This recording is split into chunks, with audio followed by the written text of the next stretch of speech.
before we can treat epicondylitis, either medial or lateral, which in layman's term is, if it's lateral epicondylitis, so on the outside, that's tennis elbow. If it's medial epicondylitis, this is referred to commonly as golfer's elbow. We have to assess which group is the problem. So we're going to use a simple manual muscle test. What the patient's going to do is they're going to put themselves into a extended wrist position with the fingers flexed like so.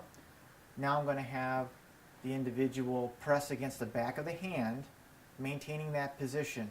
If pain is produced, then it's probably a wrist extender. If I have her move up to her fingers, it's probably involving the finger extensors. And if I have her go over to her thumb, and let's go on the tip right there, it's probably a thumb extender. Okay?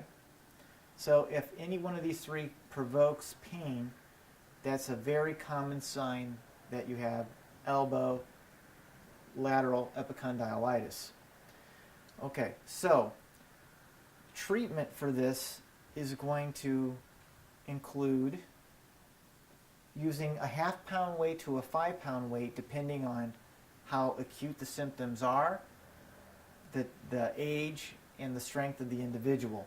I'm going to use 2 pounds for the model. However, for some people, they may want to start with 5 pounds, and for other individuals, they may want to start with 1/2 pound. These are readily available either through the website or at a sporting goods store. So I'm going to place the weight in the hand, and I'm going to direct the patient. She's going to lift the wrist up into extension, and then she's going to let go and let the wrist fall into full flexion. She keeps the elbow. Now she's going to come back without any help from this hand whatsoever. She lifts it into full flexion.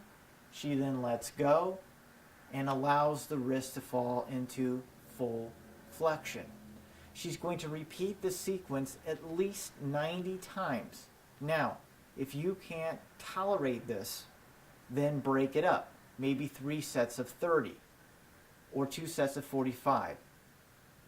The studies indicate that this has to be done a minimum of 90 times in order to have the physiological effect that we're looking for. In the case of tendinitis at the elbow, we're looking for eccentric loading so that excess capillary formation is broken down over time. This is not a strengthening exercise. When performing this, there can be very mild discomfort, but not provocation of severe pain. If pain is still a problem, you will need more rest and ice treatment.